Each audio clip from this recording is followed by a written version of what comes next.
Sexta catequesis del ciclo de ejercicios espirituales que estamos dando y que llevan por título Mi alma se refugia en ti, Señor.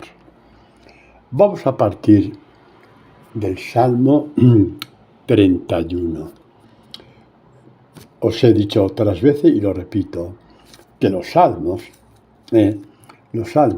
son profecías,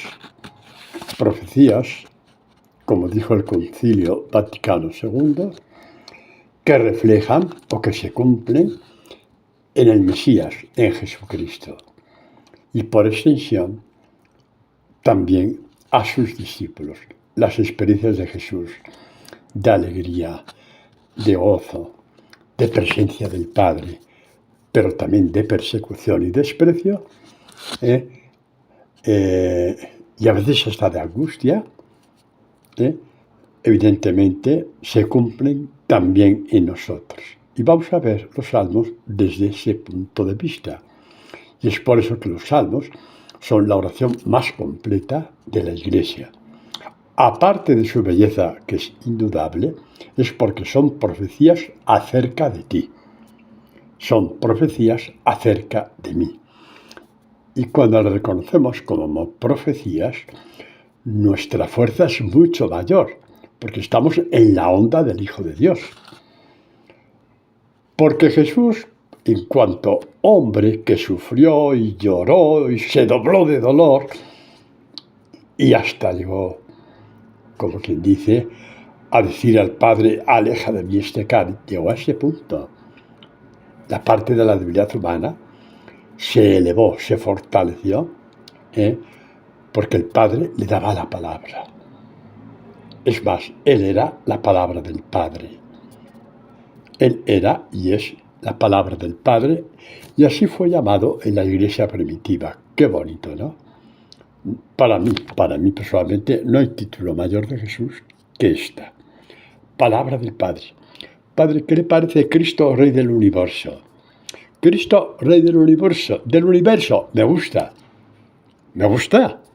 pero está a años luz de decir que es la palabra del Padre, la esencia del Padre. ¿Qué os parece? Digamos que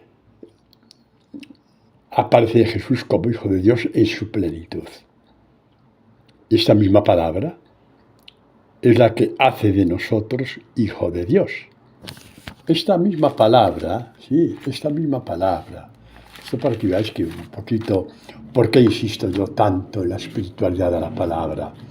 Porque no hay margen de error, no hay margen de equivocación, no hay margen de error ni de equivocación. Y por eso Juan, el prólogo del Evangelio, dice la palabra, Juan 1:9. Era la luz verdadera que ilumina a todo hombre que viene a este mundo. En el mundo estaba, y el mundo fue hecho por ella. Y el mundo no la conoció. El mundo vio que, hasta los pueblos más primitivos de la tierra, que el sol no se había hecho solo, que la luna no se había hecho solo. Sabían que alguien la había hecho. Pero no por eso cambiaron el corazón, y por esto es una historia llena de guerras, violencias, robos, todo. Y vino a los suyos. Y los suyos sí conocieron la palabra, con la mente, pero no la recibieron en el corazón. Se recibe la palabra en el corazón, exactamente igual, salvando las distancias. Pero vamos a ver al verbo recibir. Igual que María recibió la palabra del ángel. María recibió la palabra y concibió. Tú recibes la palabra y eres concebido por la palabra como hijo de Dios. Seguimos leyendo a San Juan. No sé quién me está inventando algo. Pues sí. Juan 1:9, ya lo hemos leído. 10. El 11. Vino a su casa, a Israel. Los suyos no la recibieron. Se la quedaron en la mente. El corazón no, que molesta, que me hace cambiar. En el corazón no, que vivo muy bien como vivo. En la mente todo lo que quiera. Soy el que mejor canto en el templo o en la sinagoga. Pero el corazón no, que va un poco a atentar contra lo que yo he atesorado a lo largo de mi vida. Vale, de acuerdo. Y luego dice, a todos los que la recibieron, les dio poder, la palabra, no tú. La palabra tiene poder. ¿Qué poder tiene la palabra? De hacer milagros. Infinitamente más que todos los milagros del mundo juntos. Infinitamente más, sí. Hacer de ti y de mí, que muchas veces no distinguimos la mano derecha de la izquierda. Hacer de ti y de mí, que tantas veces hemos querido jugar con Dios, poniéndonos de perfil ante su palabra. Bueno, pues hacer de ti y de mí hijos de Dios. Vino a su casa y los suyos no la recibieron, pero, hay versículo 12, ¿vale? A todos los que la recibieron, y aquí estamos nosotros, hombre, no tengamos miedo. Estamos aquí, queriendo recibir la palabra, amando la palabra, bebiendo la palabra, comiendo la palabra, aquí estamos. Y mira que hace calor este verano, pero ahí estamos, escuchándole. A Dios, no a mí, pobrecitos. Esta palabra les dio poder para hacerse hijos de Dios. Esta palabra les dio poder para hacerse, para ser creados de nuevo, como hijos de Dios. Por eso San Pablo lo dice en la segunda carta a los Corintios 5:17. El que está en Cristo es una nueva creación. No me decir, voy en progreso en la virtud, soy un poquito mejor, he vuelto a caer, ya no me meto con esas cosas. Que la promesa de que hay una palabra que te hace hijo de Dios. La cambios como de la noche al día. La espiritualidad de la palabra. ¿De acuerdo? Muy bien, pues vamos por ahí. Es muy importante, por ejemplo, ver la primera evangelización de la Iglesia. La primera evangelización de la Iglesia, es precioso ver lo que dice San Lucas de distintas ciudades del Imperio Romano. Y en tal sitio abrazaron la palabra. Tal, y recibieron la palabra. Abrazar la palabra. Hacerte uno con la palabra. Abrazar la palabra. Recibir la palabra. Bueno, pues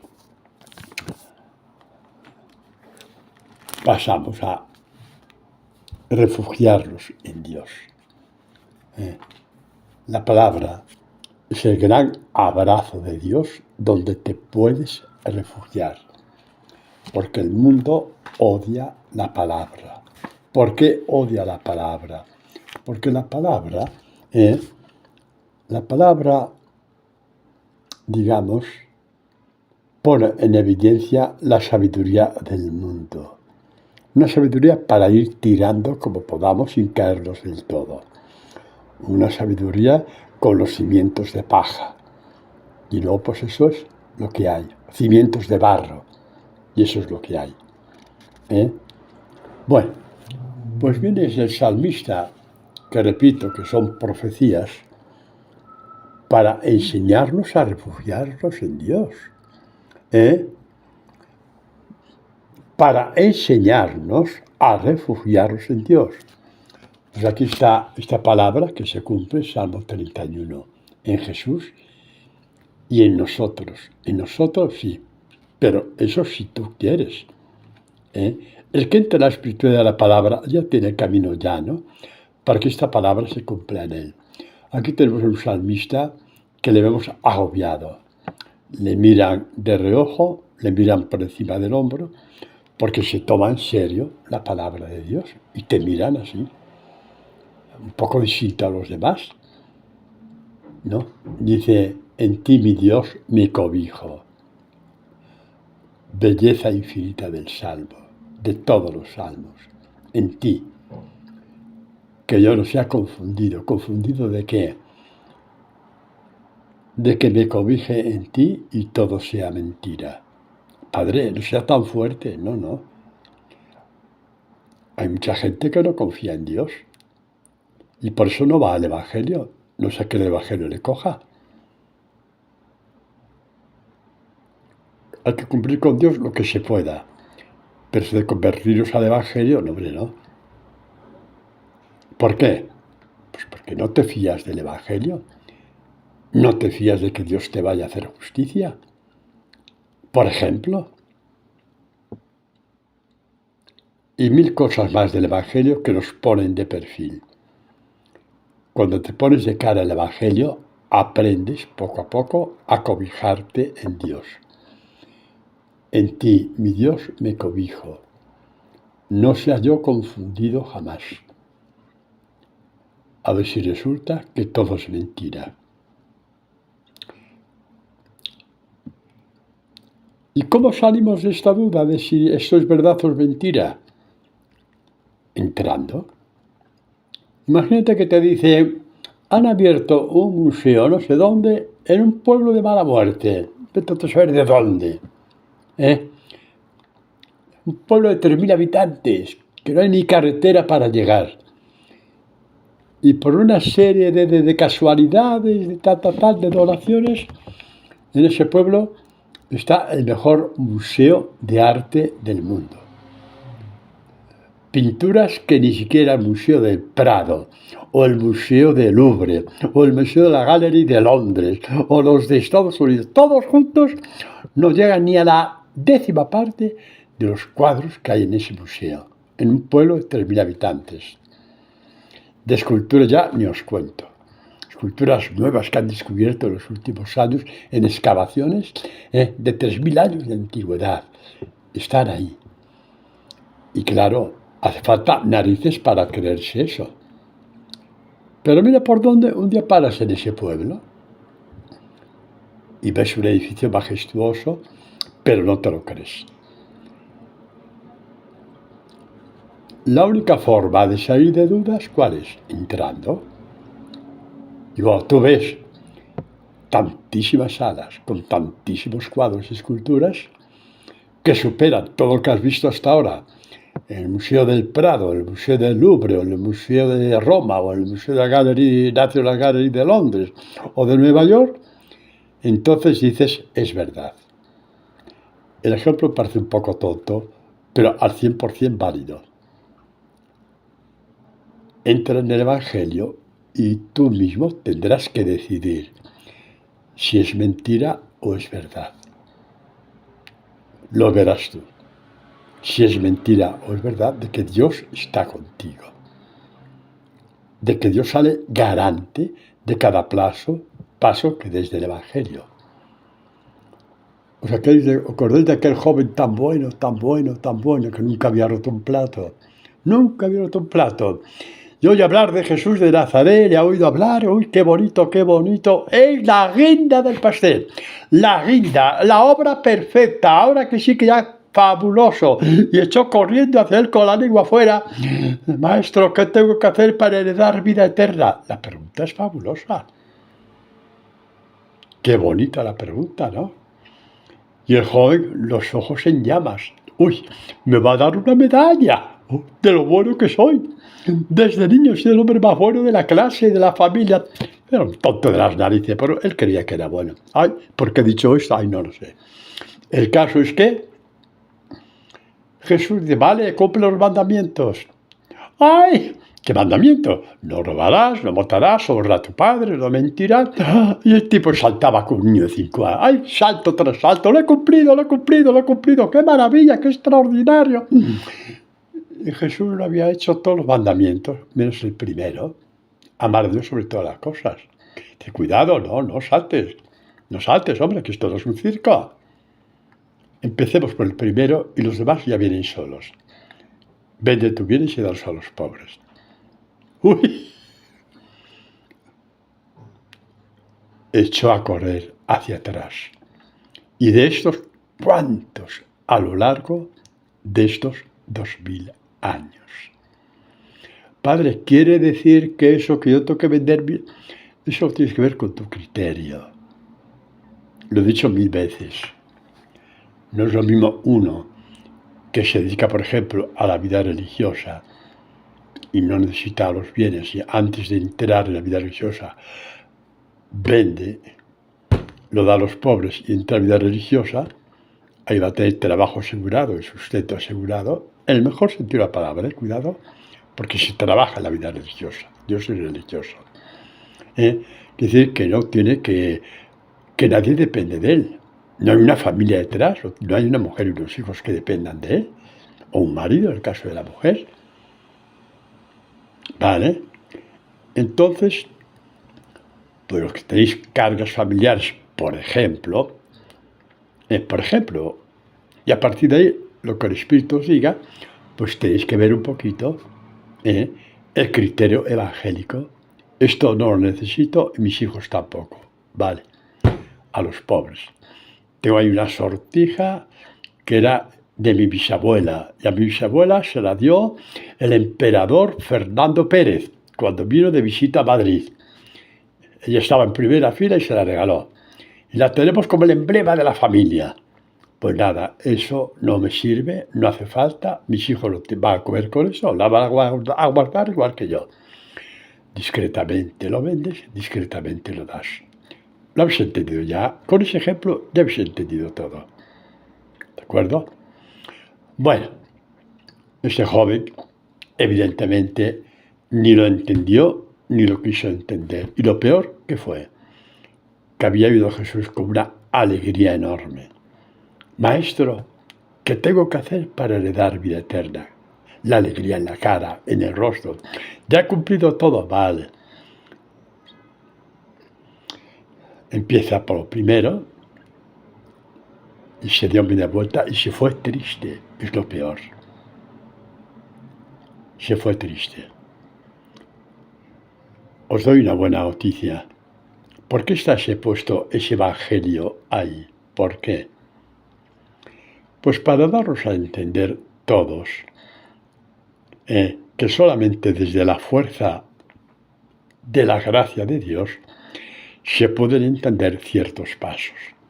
Jesús no había muerto por él todavía, y los apóstoles eran sinvergüenzas, hasta que Jesucristo murió por ellos y les cambió el corazón. Y cuando Jesús le preguntó a Pedro, ¿me amas? Pedro no le cantó un sainete de promesas, no le dijo de ahora en adelante. Vio que la fuerza de Dios la vio en su Hijo y que su Hijo le volvía a llamar. Y no le prometió nada, no le prometió nada. Pero le dijo, tú sabes que te amo, ayúdame, quiero amarte. Esto va por ti, que tantas veces nos hemos doblado todos, ¿no? Mírate en Pedro. Señor, sabes que te quiero y sabes que me gustaría quererte más. Un día te dije que iba a dar la vida por ti, no pude, pero ahora sí, me gustaría tener la fuerza para dar la vida por ti. Todo eso está en la respuesta de Pedro. Tú sabes que te amo.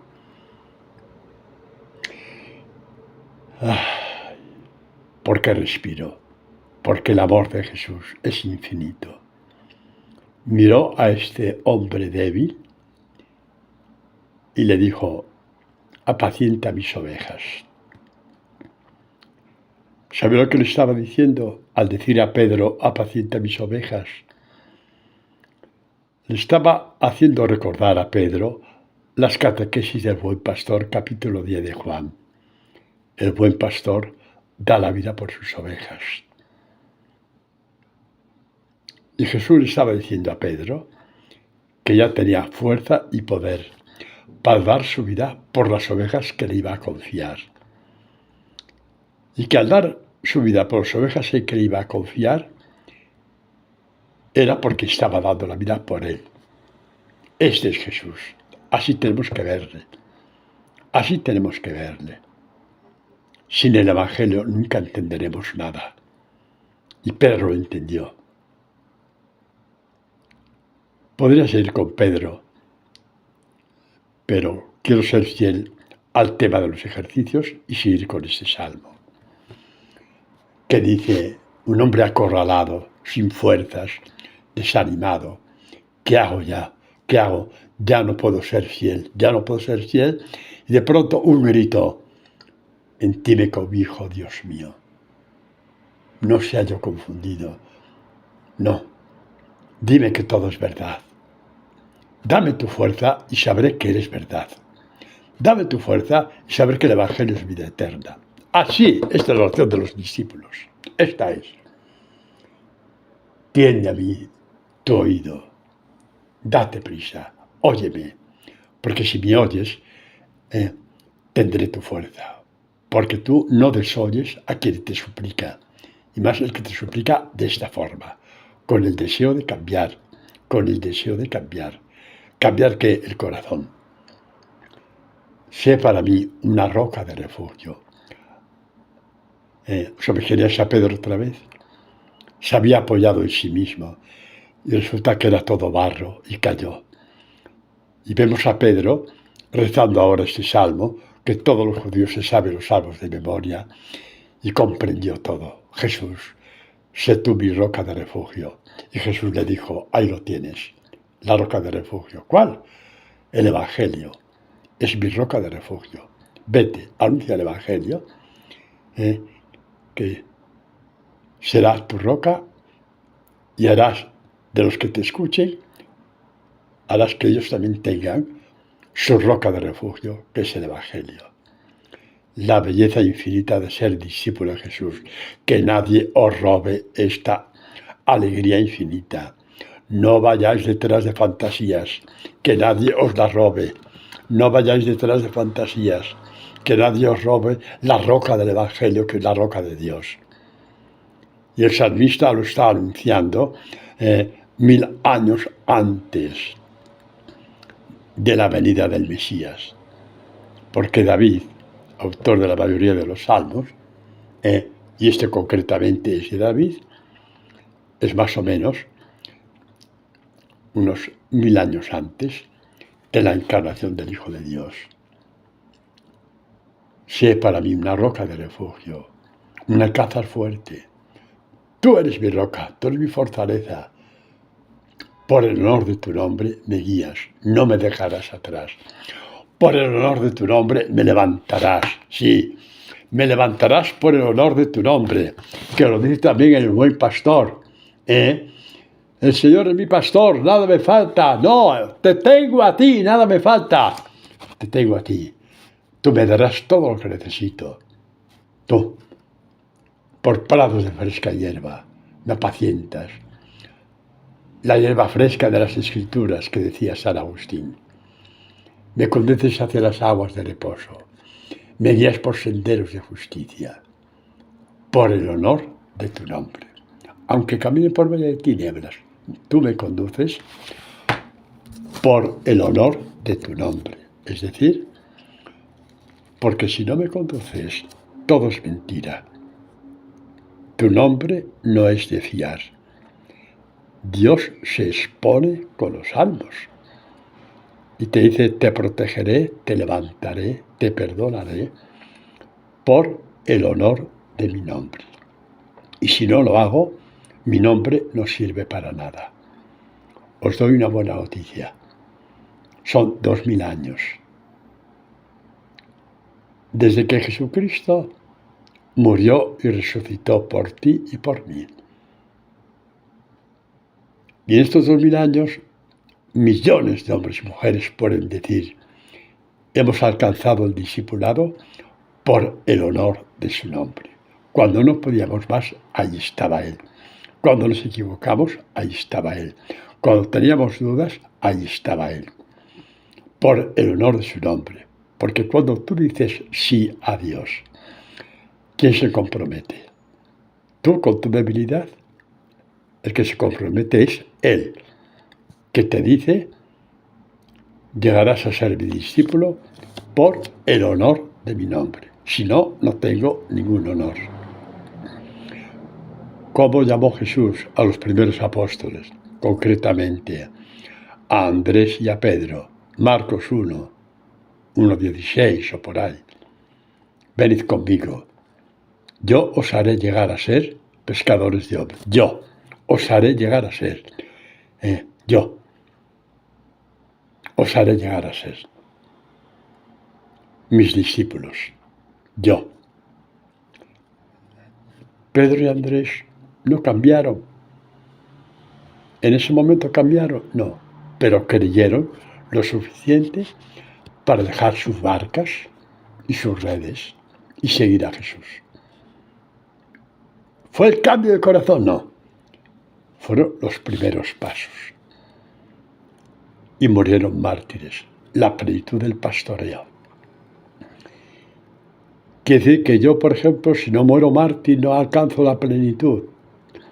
Todo aquel que es odiado por el mundo a causa de ser discípulo de Jesús, alcanza la plenitud tan grande como la que alcanzaron Pedro y Andrés, y Santiago y Mateo y Lucas y todos, al derramar su sangre por Jesucristo. La medida es la misma, la tuya que la de ellos, porque llevamos en nuestro corazón el odio del mundo.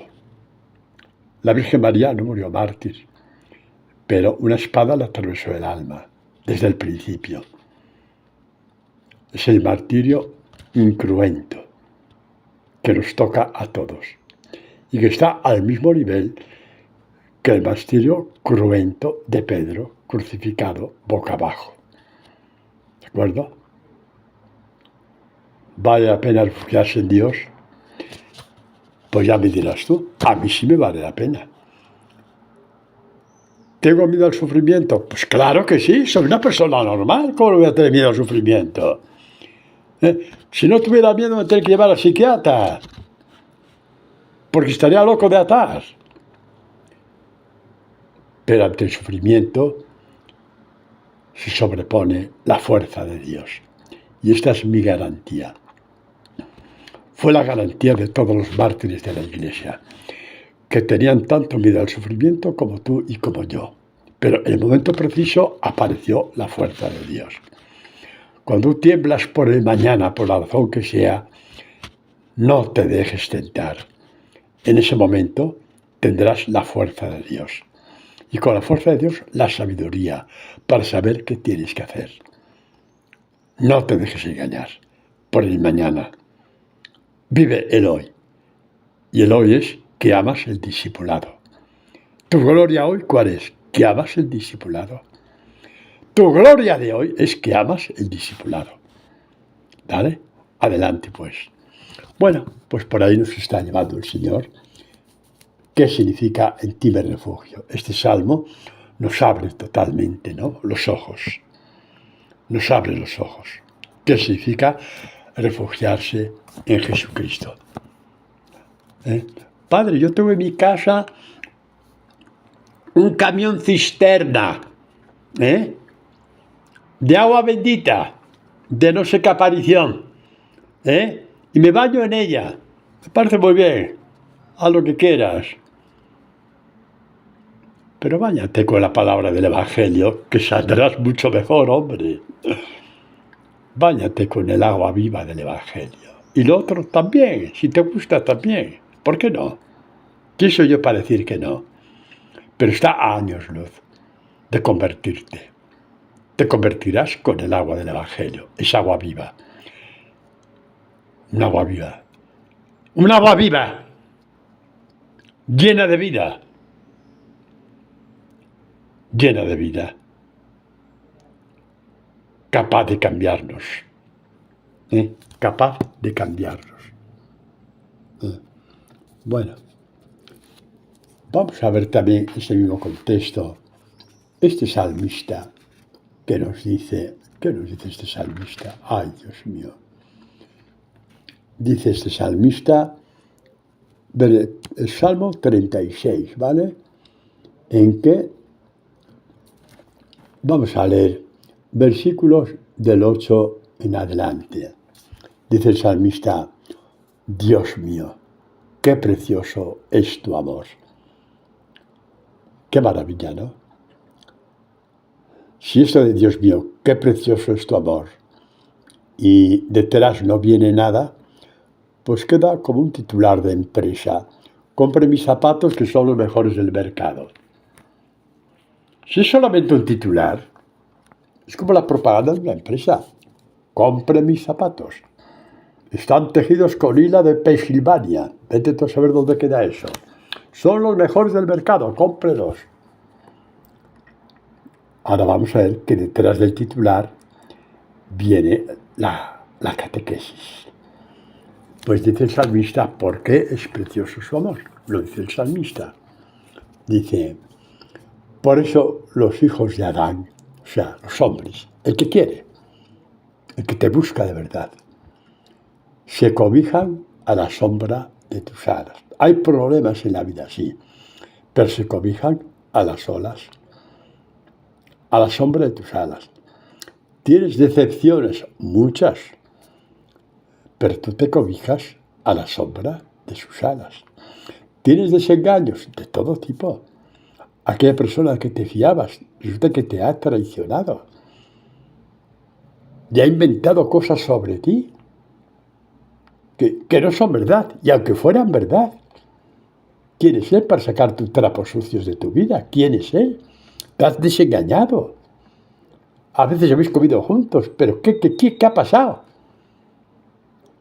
¿Qué ha pasado? Te cuento una cosa. Los mejores amigos siempre hablarán bien de ti, pero damos un salto. ¿Qué salto? Jesús siempre hablará bien de ti. Mira tú si te vale la pena. Y como punto luminoso de que Jesús hablará siempre bien de ti, está aquel de que cuando tú creías que no había perdón para ti por los pecados de tu vida pasada, de pronto oyes que Jesús se refirió también a ti cuando dijo al Padre, perdónale, perdónala, no sabía lo que hacía. Eso es hablar bien de ti. Eso es hablar bien de ti. Y el perdónale o perdónala, porque no sabía lo que hacía, es universal. De generación en generación, siglo tras siglo. Y esto la gente lo tiene que saber y conocer, porque algunos no quieren volver porque ya están desesperados.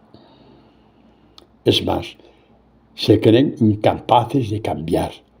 Por eso del refrán que en España tenemos, en otros países, si no tenéis este refrán, lo tenéis parecido. La cabra siempre tira al monte. Quiero cambiar, pero soy como una cabra que siempre tira al monte, al mismo pecado, a las mismas compañías, a las mismas estupideces, a las mismas fiestas sin sentido. La cabra siempre tira al monte. Hasta que viene alguien y te dice, se acabó, ven conmigo, te voy a enseñar a tirar hacia Dios. ¿Quién es ese padre que lo quiero conocer? Estoy hablando de él. Ya llevo más de media hora hablando de él y todos los ejercicios estoy hablando de él. Jesús de Nazaret es el que cambia el refrán. No es cierto que la cabra siempre tira al monte. Él te enseñará a caminar hacia Dios. Nadie va al Padre si no es por mí. Pues viene el salmista y dice, qué precioso es tu amor. Ahora sí, ¿verdad? ¿Os dais cuenta que cuando abrimos el titular se nos llena de gozo el alma? Qué precioso es tu amor. Pero es el único que hablas bien de mí. Y que me dices, ven conmigo, te llevaré al Padre. Que nadie va al Padre si no es por mí.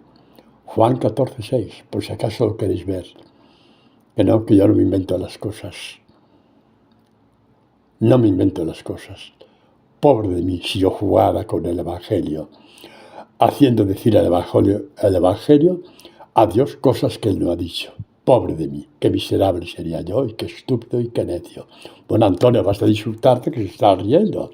Vale, de acuerdo. Qué precioso es tu amor.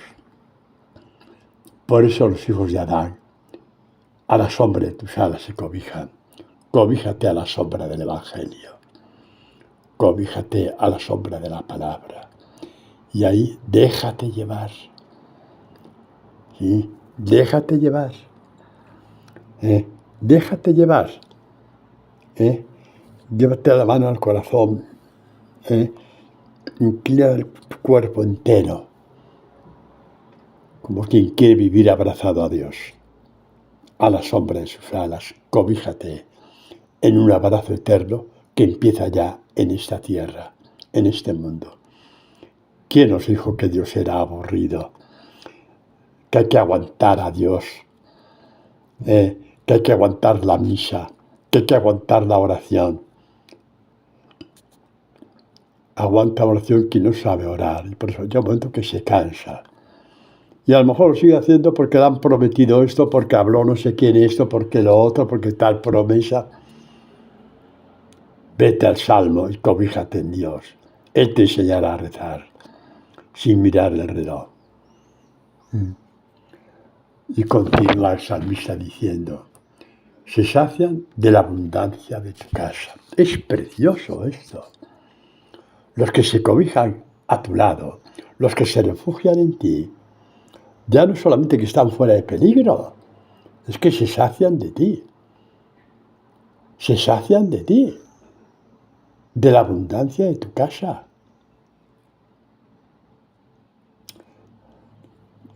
No se puede leer esto sin que se nos quiebre la emoción. Sí, es el Salmo 36, versículo del 8 en adelante. Algunas traducciones dicen, se sacian de la grasa de tu casa.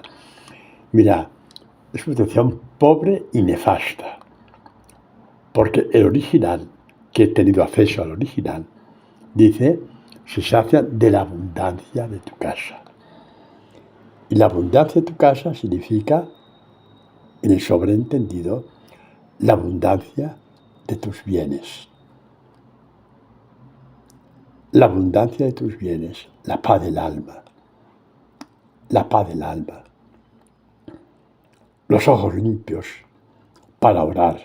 Los oídos limpios para orar. Dejar que Dios tome parte de tu vida. Eso es una oración.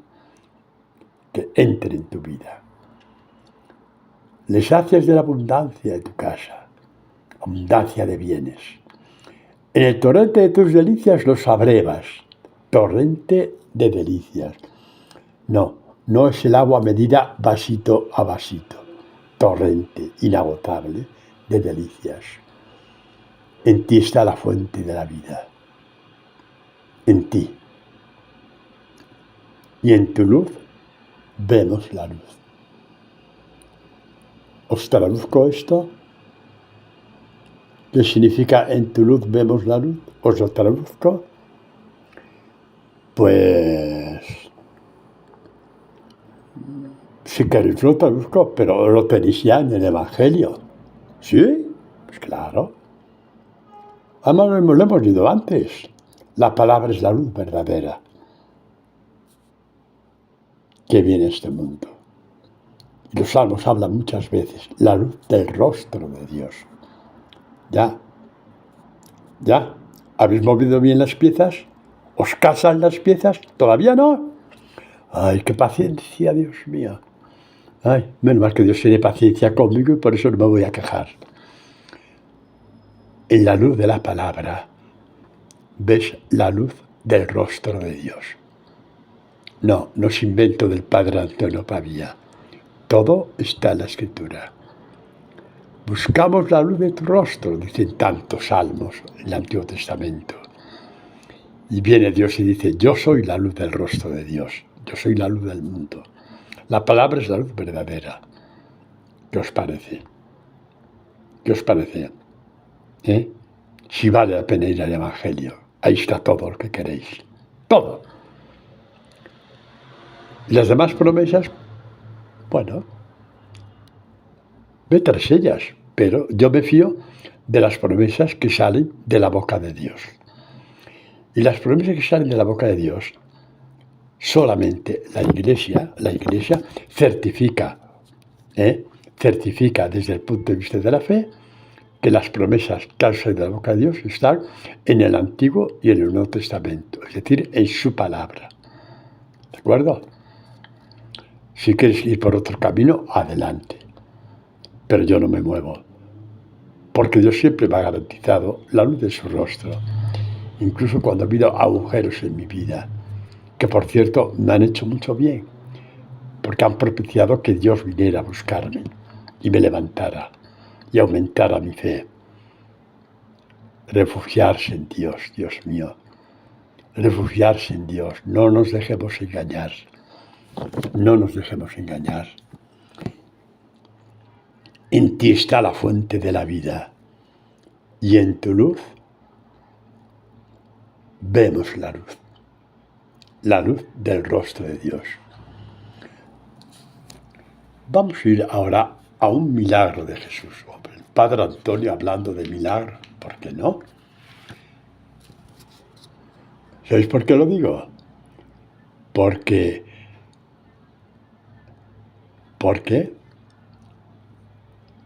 la verdadera, digamos, el verdadero valor que tiene los milagros del Evangelio de Jesús son las catequesis que hay dentro del milagro.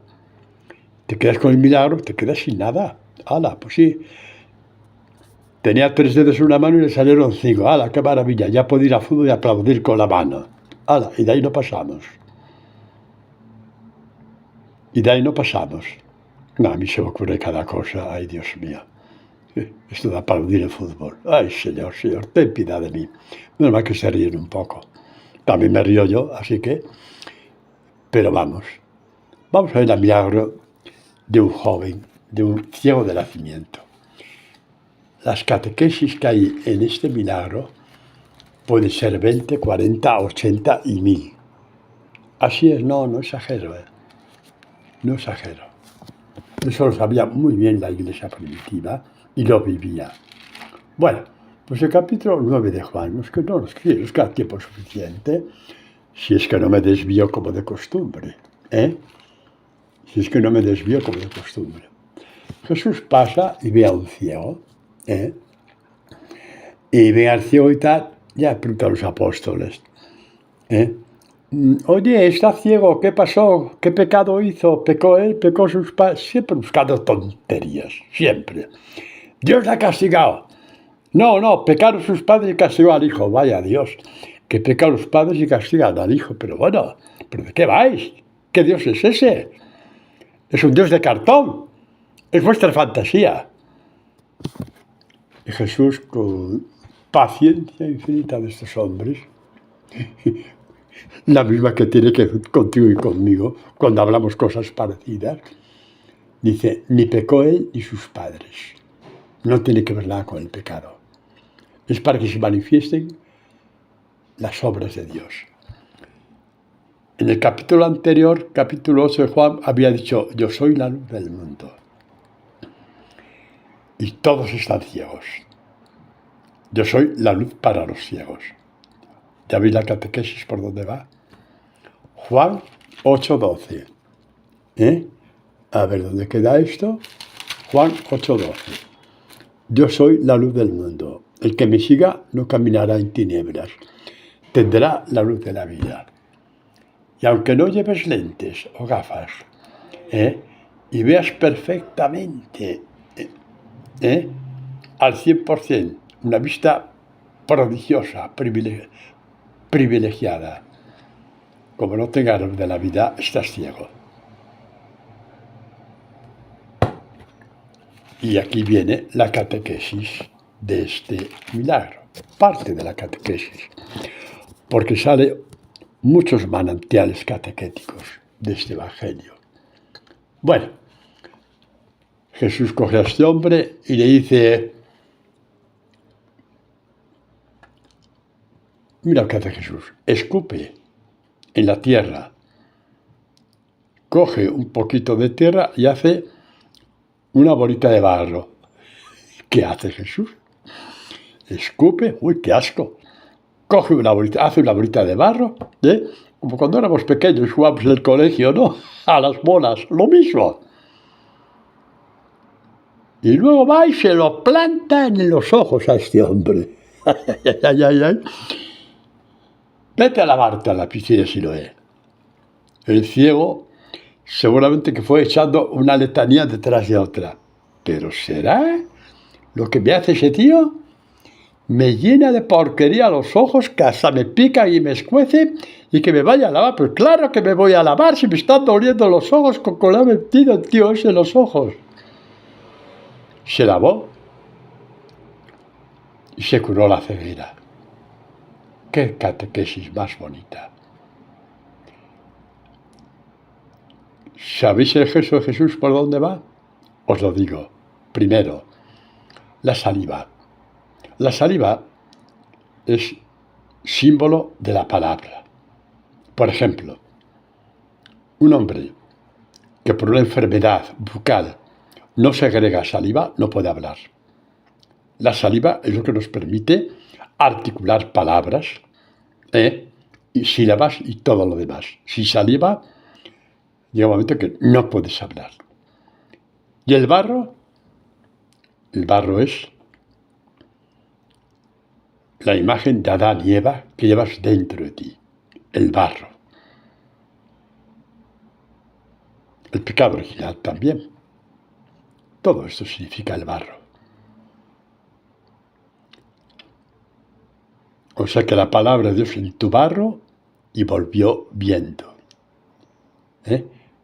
¿Todavía queréis quedaros todavía en el milagrito? Y gritar ahí fanáticos y neuróticos, milagro, milagro, milagro. Que Jesús quiere que vea la catequesis, porfa. Que ese barro eres tú.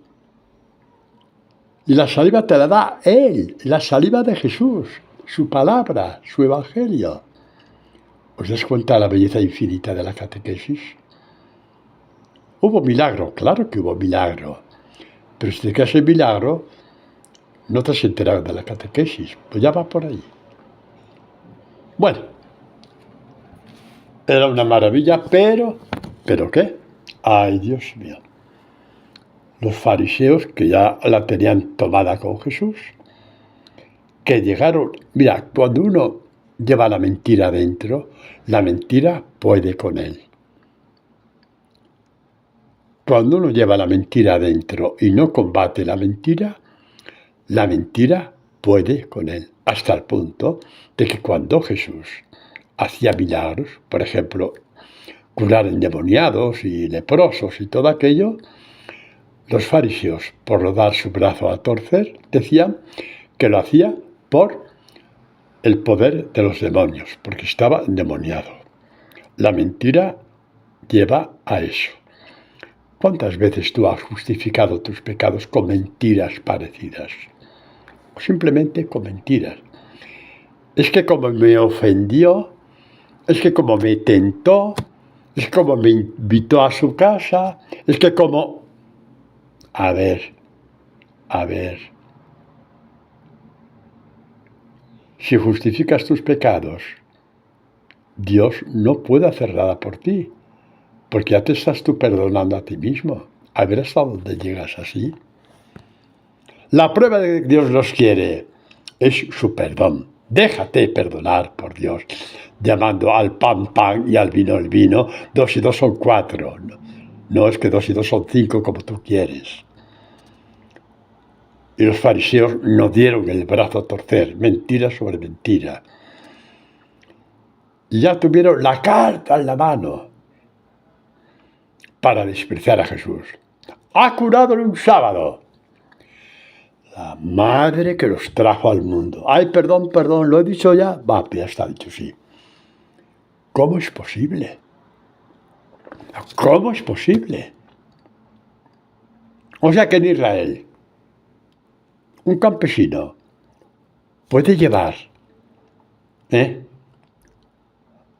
a sus ovejas, por ejemplo, en un sábado, al bebedero ahí de la finca, para que beban agua, si no se mueren de sed, y no se puede curar a un ciego de nacimiento. La mentira nos hace ridículos, tontos y estúpidos, necios. Me encanta porque necio es una palabra que con una cierta frecuencia dice Jesús. ¿Os acordáis de la catequesis de las vírgenes necias y las vírgenes sabias. ¿En qué sentido decía padre? Está hablando de tu alma y de la mía. La virginidad del alma, porque el alma fue creada para desposarse con Dios. Y las almas sabias buscan a Dios. Y las necias hacen de todo menos buscar a Dios. Y por eso vino Jesucristo a medianoche y tenían la lámpara apagada, no tenían aceite. Nunca se preocuparon de tener aceite en la lámpara. Y la lámpara quedó a oscuras. Y su alma también. Las vírgenes necias también se durmieron porque era tiempo de dormir, era medianoche. No es como ahora, que a medianoche estás viendo una serie de televisión.